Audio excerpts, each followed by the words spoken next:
She invented the spitball. You know, when you take a little piece of paper and then you put it in your mouth and go, you spit. She couldn't get very far, so she invented the straw. She put it in. She used the straw as a guide, and she hit the Hebrew school teacher, and they threw her out of Hebrew school. That was my mother. This is Caregiver Storyteller, produced by CaringKind, the heart of Alzheimer's caregiving. Hi everyone, and welcome to Caregiver Storyteller, a storytelling podcast about Alzheimer's and dementia caregiving. I'm Chris Doucette, and I'll be interviewing caregivers to get their stories about Alzheimer's and dementia caregiving. Occasionally, I'll also interview the authors, advocates, researchers, healthcare professionals, and people with Alzheimer's and dementia to hear their stories too. So, are you ready? Here we go. My name is Steve Zellner. I'm a New Yorker, born and raised here in Manhattan. My relationship to Alzheimer's, well, I was a caregiver. I took care of my mother for many years until her death last year, which would be May 2017, at the age of 101. 101? That's right. Wow, good for her. Yeah. Mom was fine into her mid or late 80s. 2004, my best friend and his wife moved from their home in Boston to another home in Boston. He invited me up and he said, "Why don't you bring Mommy?" And I said, "Fine." So I got a car and I drove Mom up. We put Mom up in the guest bedroom and I got a cot bed, which was fine. My friend called me over after a day or so and he said, "Stevie, Mom is starting to repeat herself. She's starting to forget things." I didn't live with Mom. I saw it, but I didn't see it. I didn't notice. But my friend, who's a veterinarian, medically trained, he picked it up immediately. She was 88, as I said before. So I started watching her. And that's how her whole episode with dementia began. That was, again, 2004, age 88. She was all right. She could manage herself. As a matter of fact, for her 90th birthday, I took her on a nice vacation to Italy for 2 weeks. And while she was tired, she was a good trooper. She would forget, but not too much. Her dementia symptoms really started coming out maybe 2008, 2009. She not only forgot more, but she became irritated and angry. It became clear that she was having problems surviving on her own. She would walk around outside. She'd forget where she was. She would become more irritable. And by 2010, I saw she could no longer survive on her own. I mean, she could, but it wasn't good. I had to go into the hospital for a minor operation. It was a day procedure. And she was supposed to take me back to my home. She got lost in the hospital. 2011, I was able to take her on a trip. Put Mom in the hotel room. Mom became agitated. She was yelling, "Why is there candy in my room? I don't expect candy." This is one of those bars where you have candy bars on top. She behaved herself, but she couldn't function. So I gave up my apartment, which was in Kips Bay. I moved back with Mom. Mom has a very nice one-bedroom apartment. And my friends are saying, "Why are you doing this?" I said, "I have to take care of Mom. I'm an only child. I'm not married, so I have the flexibility." They said, "How are you managing?" I said, "It's a one-bedroom apartment. Mom has her bedroom, so I look at it as a studio apartment with a mother attached," which is fine. Mom became more irritable. She started yelling at me. I put my clothing into some cabinets. She started taking the clothing out, throwing it all around. I didn't know what to do. I had to watch. If I went out, there were times when she'd go out of the apartment and start wandering. She would stay on her floor most of the time, but sometimes she'd go down to the lobby. Fortunately, the building has attendants. It's a luxury building, so there were doormen and concierges. But it started becoming worse and worse. Her balance was all right, but sometimes she would be a little bit off. And what did you attribute all of this to? I mean, obviously you moved back in with your mom, so you knew something was wrong. Did you think that she just needed a little extra help, or did you think that there was an underlying problem? There was an underlying problem. And what did you do to identify what that problem was? My mother had a doctor's appointment. I called her mother's doctor off. He was her doctor for almost 30 years. His specialty was rheumatology, but because many of his patients were older, he had a subspecialty, geriatrics. He was a wonderful, wonderful doctor. As a matter of fact, unfortunately, my mother outlived him, which was sad. But he said to me, Steve, your mother has beginnings of dementia. As a matter of fact, he sent her to the hospital, and I went with her, and she went through a battery of tests. She didn't go to a geriatric psychiatrist, but to all other sorts of tests where she had to go from doctor to doctor to doctor, and I went with her. They said physically she was strong. You know, she's 94, 95. She's 95-year-old. She's strong. But she didn't know where she was. She tried to cook. She couldn't cook anymore. As an example, she had an old-style potato baker. You know what a potato baker is? Where it's a flat top with a lid on it. You put a baked potato on the stove, and you can make a baked potato, which is great. She had something she wanted to heat, so she put it on the potato baker. She forgot to take it out of the plastic, so it melted. This was a rusty old potato baker that was from the 40s, and I was heartbroken. I was able to find a replacement. She had a coffee maker, one of these Krupp's coffee makers.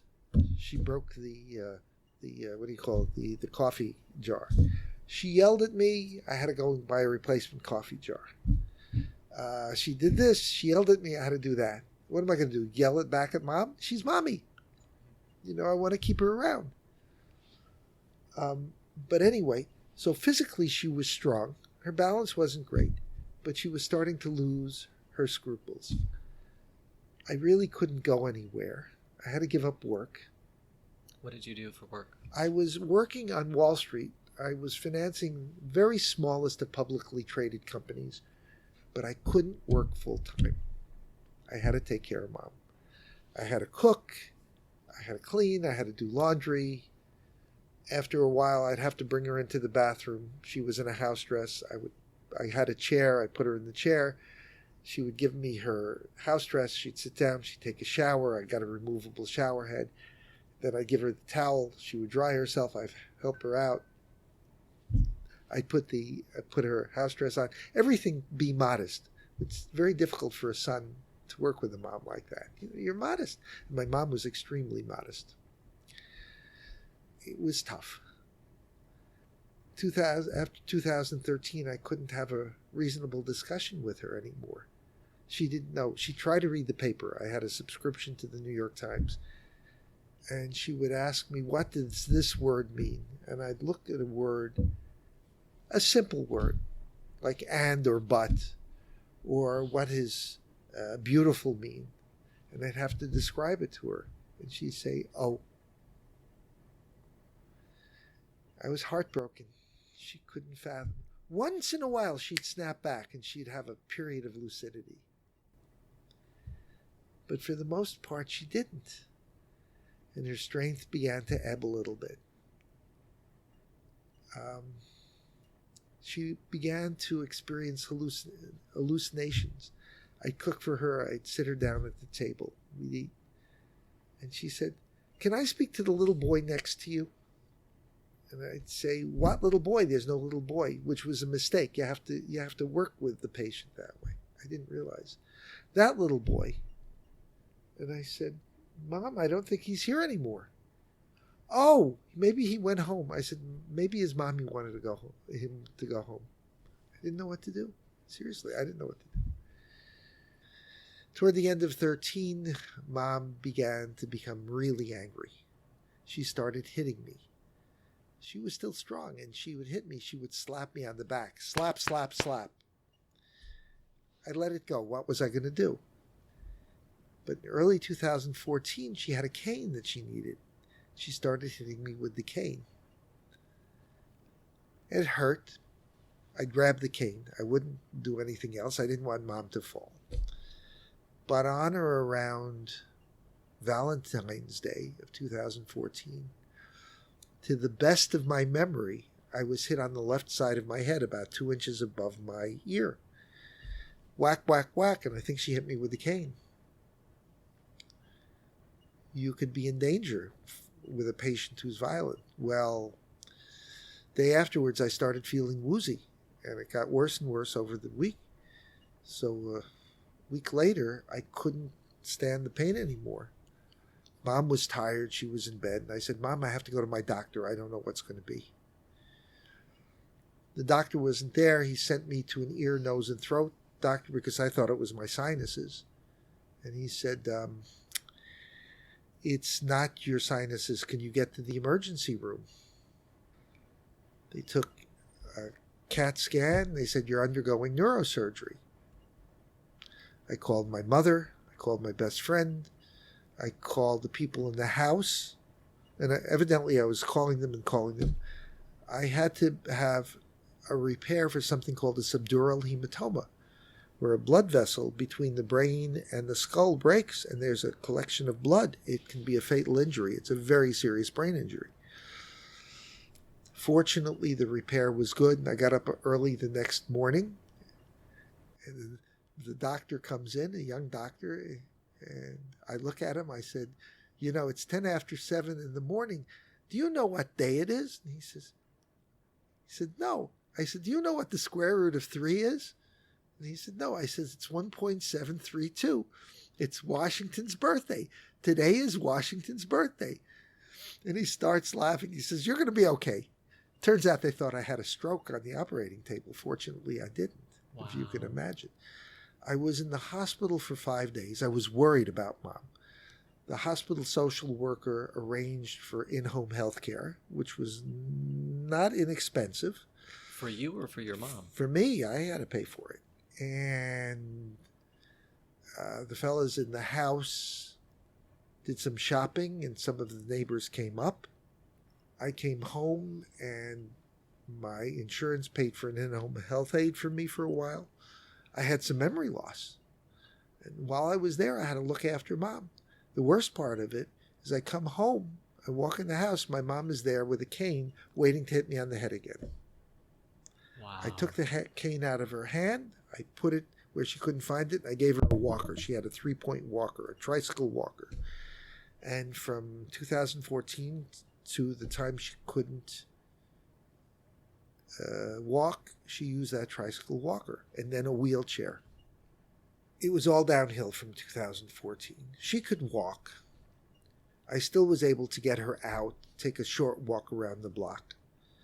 And when I got a wheelchair for her, I was able to put her in the wheelchair and take her into the nearest park, which is Washington Square Park. She liked it. There was a nice little, there were 2 playgrounds, one for the toddlers, and she loved to watch the toddlers play. But she'd get tired, so I'd bring her home. 2015, her doctor died. So I found another doctor who was the head of geriatric medicine at NYU. I wrote the doctor a letter, and I explained the situation. And I said, I understand you're very busy. I don't know what to do.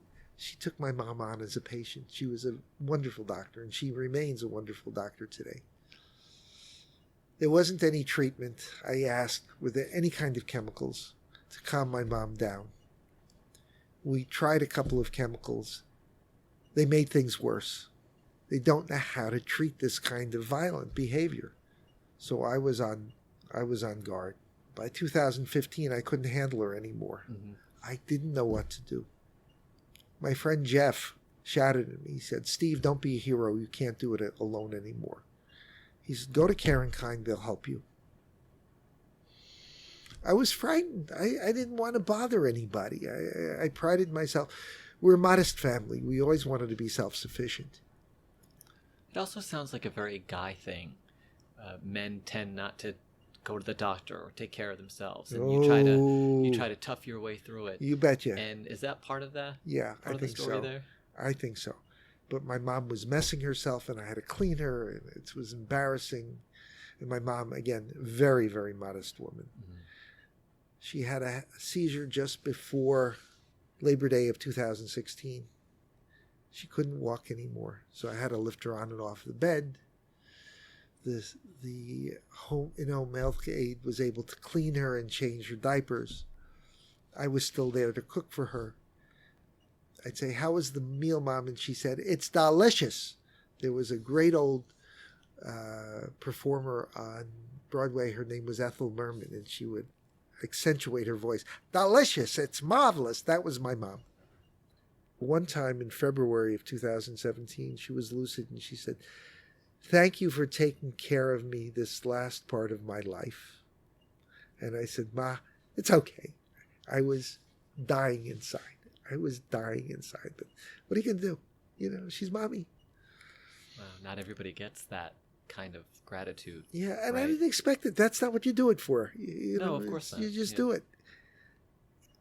On Friday the 19th of May 2017, Mom passed. Took the better part of a year to get over it. I got over it. And now I'm getting back into the business of living again, which is a good feeling.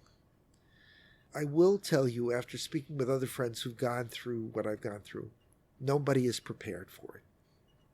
There are no medications. You take the responsibility as a caregiver. My father died at home. My mother died at home. It's the way both of them wanted. I think it was a very, very nice thing. When did your dad die? Oh, he died in 1972. That was tragic. He had an aneurysm that burst, and that affected my mom. I think the anger was there. But my eldest cousin wrote to me. He never writes. He wrote to me, basically said, "You know, your mom was a piece of work, a piece of nature, like my father and my uncle. They gave the term type A a new meaning. They were all really driven." But my cousin said, "Unfortunately for your mom, in her time, she was a woman. She wasn't given the opportunity that my father, his father, and my uncle were given." Her name was Sylvia. Her maiden name was Abrams. Her married name was Zellner. She was a piece of work. She was born in Harlem in 1916 on 118th Street between Madison and Park Avenues. My grandpa sold horse feed. Yeah, it was that. Wow. When she was born, there were still horse-drawn trolleys in Harlem, if you can imagine. And evidently, she was really lively. And, of course, she had my uncle, her older brother, and then a number of years later, her younger brother came along. But she was lively. She was full of the devil. And she was my grandfather's favorite. They would always hold hands. She was a good student, but she was not very patient. They sent her to Hebrew school at the synagogue. She didn't like it. She figured out how to get out of it. She invented the spitball. You know, when you take a little piece of paper and then you put it in your mouth and go, you know, you spit. She couldn't get very far, so she invented the straw. She put it in. She used the straw as a guide, and she hit the Hebrew school teacher, and they threw her out of Hebrew school. That was my mother. She was a live wire. She was a voracious reader. She and her friend would go to the library, which was a good 15-20-minute walk from the house, and they'd pick up books. And she loved romance novels. And my uncle, who was very studious, complained to my Nana that she was always reading love story novels. She wanted to go to college, but my grandpa was sick, so she had to go to work. But Mom became a bookkeeper, and she worked for a little girl's coat company. During the war, she sold war bonds. She was that active. Her younger brother went into the army, so she wanted to do something.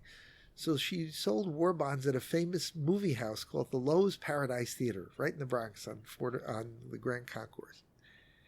And she said all the guys would woo her. She was cute. So my Nana and my Aunt Annie would come up to meet her afterwards, and they'd walk her home. Nana was erect, and she was petite. Aunt Annie waddled. Aunt Annie had a heart of gold, but she waddled. And so the two of these women were considered her bodyguards walking home. D-Day comes along. This is my mother. And Mom stayed home with Nana to listen to the radio. There were no TVs, no internet, none of that. She comes to work late, came in at about 11 o'clock in the morning, and the boss says, "Abrams, you're late."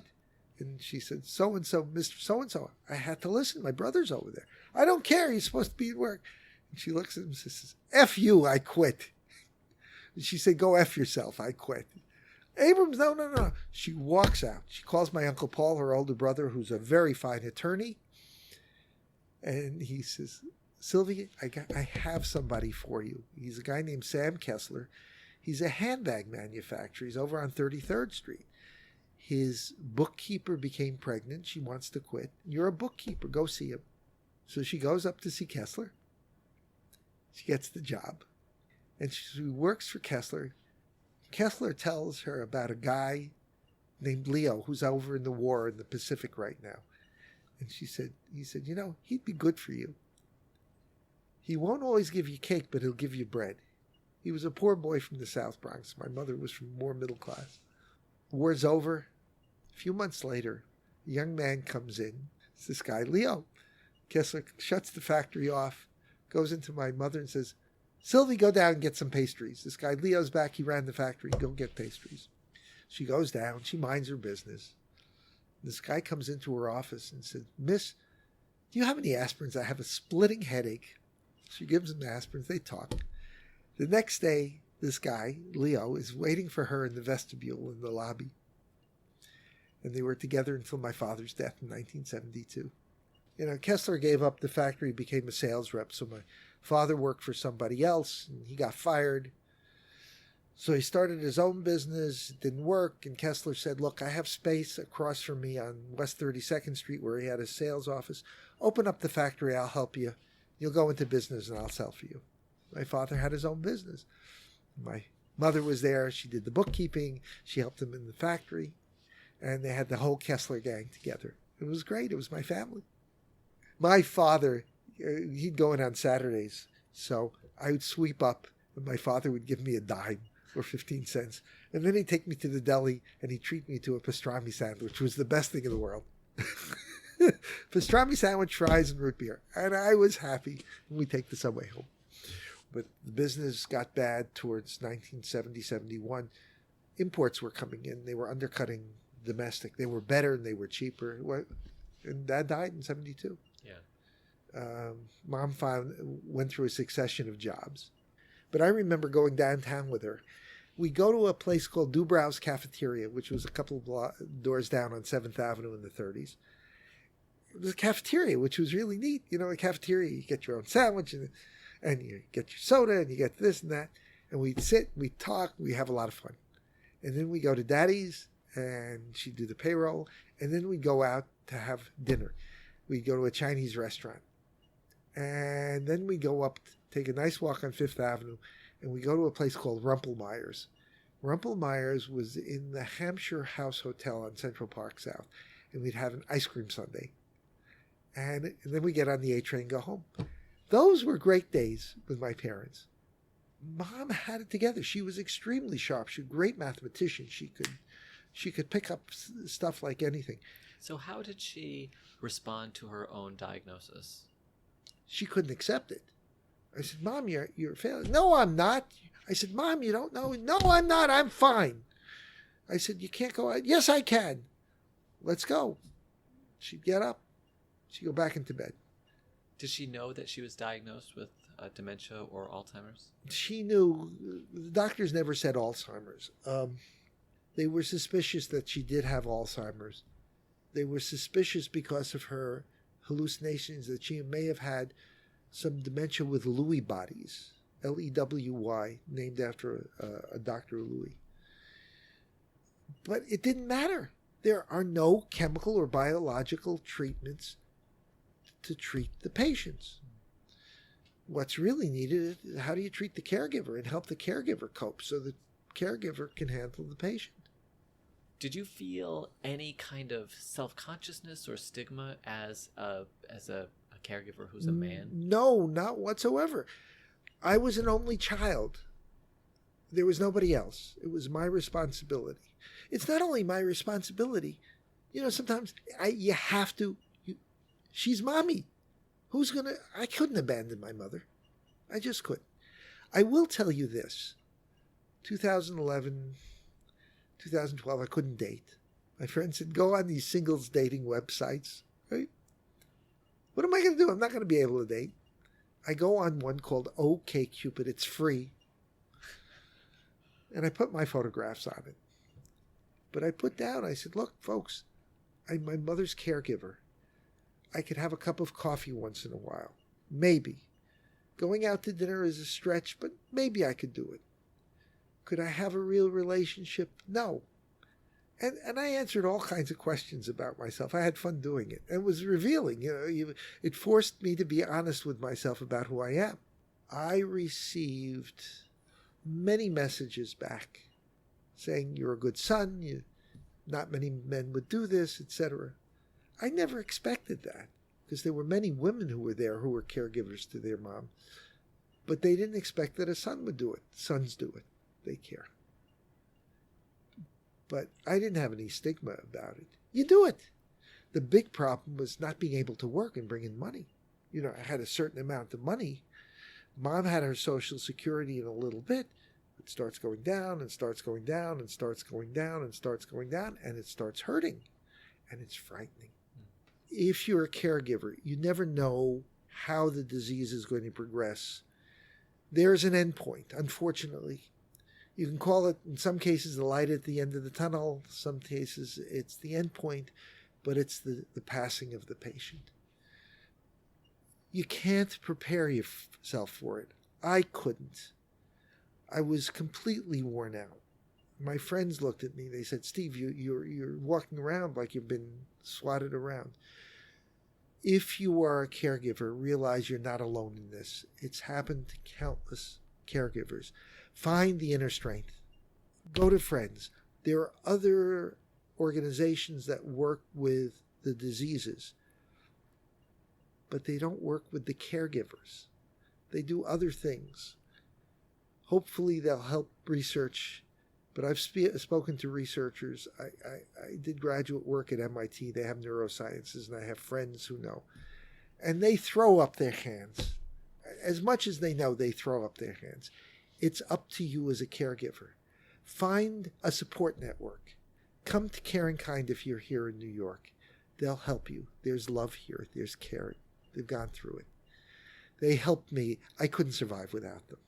Sound advice. Steve Zellner, thank you so much for coming in and sharing your story. It's my pleasure. I hope I can give more. Thank you so much for listening. If you'd like to share your story, go to caringkindnyc.org/podcast. Maybe we'll use your story on the show. We'd love to hear from you. Please subscribe to this podcast and leave some glowing feedback. We love positive reinforcement. I'm Chris Doucette, and you're listening to Caregiver Storyteller, produced by CaringKind, the heart of Alzheimer's caregiving.